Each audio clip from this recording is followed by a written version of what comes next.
नमस्कार दोस्तों, मैं डॉक्टर अंजना आपकी पीडियाट्रिशियन और आज हम बात करेंगे डॉग बाइट और रेबीज़ वैक्सीनेशन के ऊपर। मैंने अक्सर देखा है कि बच्चे स्ट्रीट डॉग्स और स्ट्रीट पपीज़ के साथ खेलते हैं और उनको नहीं पता होता है कि क्या ये डॉग रेबीज़ से इन्फेक्टेड है या नहीं, और उसका सलाइवा अगर उसको टच हो रहा है या वो लिक्स कर रहा है उसकी म्यूकस मेम्ब्रेन पे, तो ये सब उसके लिए जानलेवा भी हो सकता है।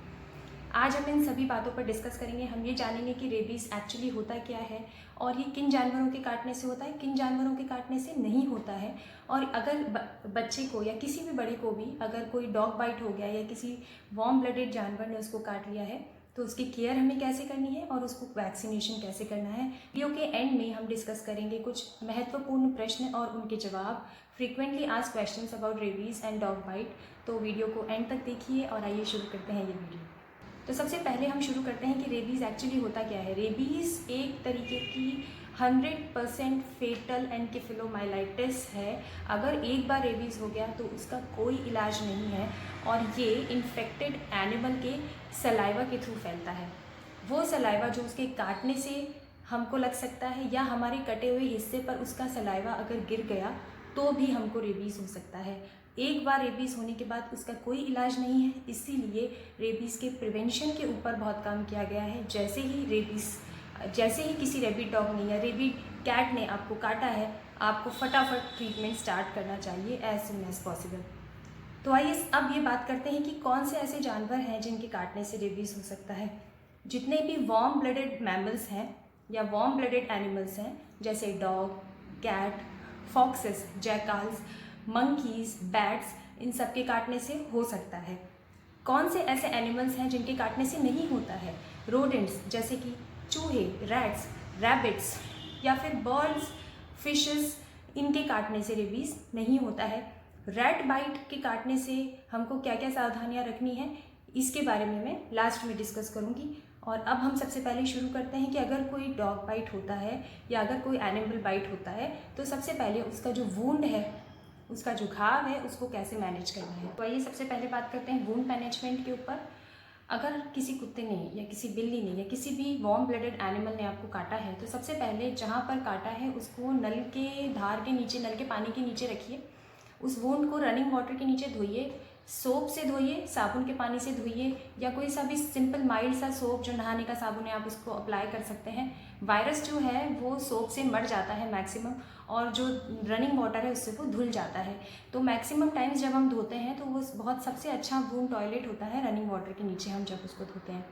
सेकेंड स्टेप है कि आपको वहाँ पर एक डिसइंफेक्टेंट अप्लाई करना है। कोई सा भी पोविडोन आयोडीन या बीटाडीन आप वहाँ पर डिसइंफेक्टेंट अप्लाई कर लें। ब्लीडिंग अगर बहुत ज़्यादा है तो वहाँ पर पहले रेबीज़ का इम्यूनोग्लोबुलिन इन्फिल्ट्रेट कीजिए, और इम्यूनोग्लोबुलिन इन्फिल्ट्रेट करने के बाद ही वो जो वुंड है उन्हें सूचर किया जाता है, वो भी बहुत लूज सूचर किया जाता है।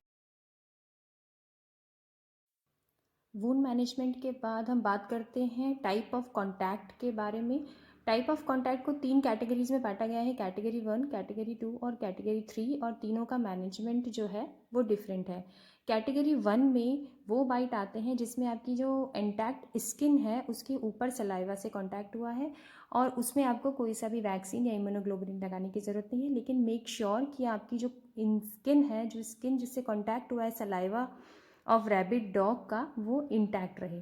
कैटेगरी 2 में माइनर स्क्रैच विदाउट ब्लीडिंग को इंक्लूड किया गया है, यानी कि आपको स्क्रैच हुआ है लेकिन आपकी जो स्किन है उसकी डर्मिस जो है वो ब्रेक नहीं हुई है और वहाँ पर ब्लीडिंग नहीं हुई है। माइनर स्क्रैचेस की कंडीशन में आपको रेबीज़ वैक्सीन जो है वो ज़रूर लगवाने हैं, और जो वुंड का मैनेजमेंट मैंने आपको बताया उसी तरीके से करना है।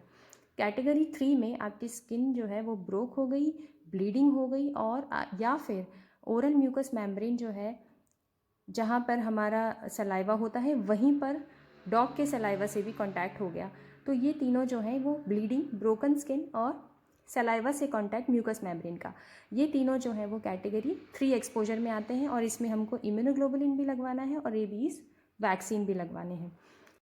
तो क्रक्स ये है कि कैटेगरी 2 एक्सपोजर में वैक्सीन लगवाना है और कैटेगरी 3 एक्सपोजर में इम्यूनोग्लोबुलिन और वैक्सीन दोनों लगवाने हैं।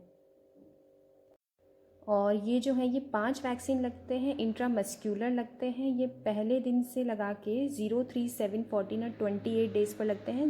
Day 0 indicates the date of administration of first dose of vaccine, और ये कंधे पर लगाए जाते हैं डेल्टॉइड रीजन पर, और बच्चों में एंटेरोलेटरल थाई पर यानी कि जांघ के आगे वाले हिस्से में लगाए जाते हैं, क्योंकि इस जगह पर मसल जो होती है वो अच्छी होती है और जो वैक्सीन का अपटेक होता है वो अच्छा होता है। प्री एक्सपोजर प्रोफाइलैक्सिस उन लोगों को ऑफर किया जाता है जो हाई रिस्क ग्रुप में आते हैं, जैसे कि लेबोरेटरी स्टाफ है जो वैक्सीन को हैंडल कर रहे हैं, या फिर क्लिनिशियंस या पर्सन्स जो रेबीज़ के मरीज़ों को ठीक कर रहे हैं, या वेटरनेरियंस या एनिमल हैंडलर्स या वाइल्ड लाइफ वार्डनर्स या क्वारंटाइन ऑफिसर्स, इन सब को प्री एक्सपोजर प्रोफाइलैक्सिस लगाया जाता है। और ये सिंगल डोज ऑफ वैक्सीन लगाई जाती है इंट्रामस्क्यूलरली। अब आइए बात करते हैं कुछ फ्रिक्वेंटली आस्क्ड क्वेश्चंस के बारे में। पहला क्वेश्चन, क्या रेबीज़ वैक्सीन के सारे डोजेज़ लगवाने ज़रूरी हैं? बिल्कुल, रेबीज़ वैक्सीन के सारे डोजेज़ लगवाने ज़रूरी हैं, एक भी डोज आप मिस मत कीजिए। जो मैक्सिमम रेबीज़ के केसेस देखे गए हैं वैक्सीनेशन के बाद भी, वो इसीलिए देखे गए हैं क्योंकि या तो वैक्सीनेशन टाइम से नहीं लगता है, वो लेट लगता है, और या फिर वैक्सीनेशन का जो शेड्यूल है वो पूरा नहीं किया जाता है। इसलिए पूरे 5 डोजेज़ लगवाइए वैक्सीन के, ये बहुत ज़रूरी है। दूसरा क्वेश्चन ये है कि हमारे घर में तो डॉग वैक्सीनेटेड है, उसने हमको काट लिया, ब्लड निकल आया, अब क्या इसके बाद भी हमको वैक्सीन लगवाना चाहिए? बिल्कुल लगवाना चाहिए। आपके डॉग को आपने वैक्सीन लगवाया है, लेकिन डॉग के अंदर कितने एंटीबॉडीज़ हैं ये हम मेजर नहीं कर सकते, और क्योंकि रेबीज़ 100% फेटल है, इसलिए over protection is always better than under protection. इसीलिए आपको हमेशा प्रोटेक्शन लेना है, आपको अपने रेबीज़ के सारे वैक्सीन लगवाए हैं, even if your dog is vaccinated. तीसरा क्वेश्चन है कि क्या चूहे के काटने से भी रेबीज़ हो सकता है?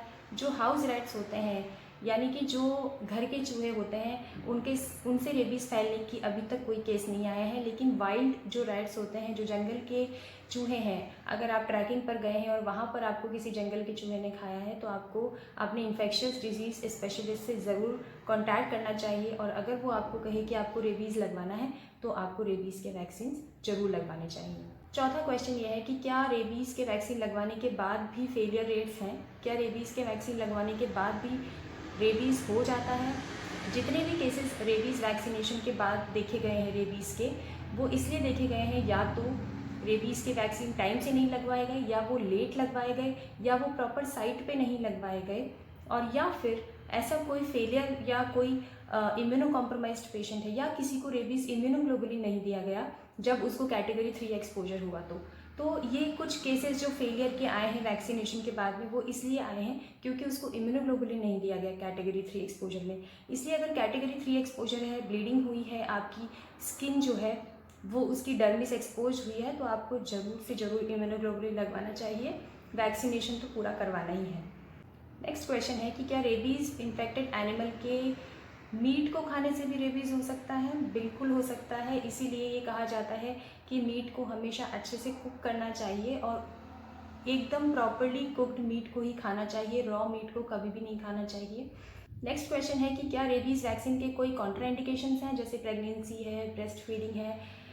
नहीं, रेबीज़ वैक्सीनेशन के कोई कॉन्ट्राइंडिकेशन नहीं है, क्योंकि रेबीज़ इज़ 100% फेटल डिजीज़। इसलिए चाहे आप प्रेग्नेंट हैं, चाहे आप ब्रेस्ट फीडिंग मदर हैं, चाहे आप इम्यूनो कॉम्प्रोमाइज्ड हैं, चाहे आपको कैंसर है, या कोई बच्चा है 6 महीने से छोटा, या फिर आप 65 ईयर्स एंड अबव हैं, एनी कंडीशन, या फिर आपको कोई और क्रॉनिक बीमारी है, इन एनी कंडीशन अगर आपको डॉग ने बाइट किया है, कैटेगरी 2 और कैटेगरी 3 एक्सपोजर हुआ है, तो आपको रेबीज़ का वैक्सीन ज़रूर लेना है। नेक्स्ट क्वेश्चन है कि क्या एज के हिसाब से और वेट के हिसाब से डोज ऑफ वैक्सीन वेरी करता है?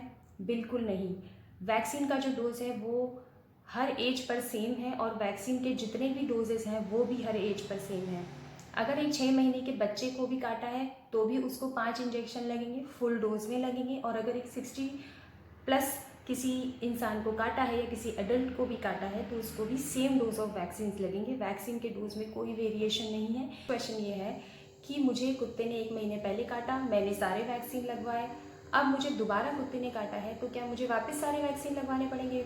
अगर आपने सेल कल्चर वैक्सीन या प्यूरिफाइड डक एम्ब्रियो वैक्सीन में से कोई एक वैक्सीन लगवाया है और उसके पूरे डोजेस कंप्लीट किए हैं, तो आपको डे 0 और डे 3 पर 2 डोजेस लगवाने हैं ओनली, और इम्यूनोग्लोबुलिन की ज़रूरत नहीं है री एक्सपोजर में, अगर आपने पहले इम्यूनोग्लोबुलिन लगवाया है तो ये सब कुछ था रेबीज़ वैक्सीन के बारे में। अगर आपके कोई क्वेरीज हैं तो प्लीज़ कमेंट बॉक्स में डालिए, और मेरे चैनल को प्लीज़ सब्सक्राइब कर दीजिए। Thank you.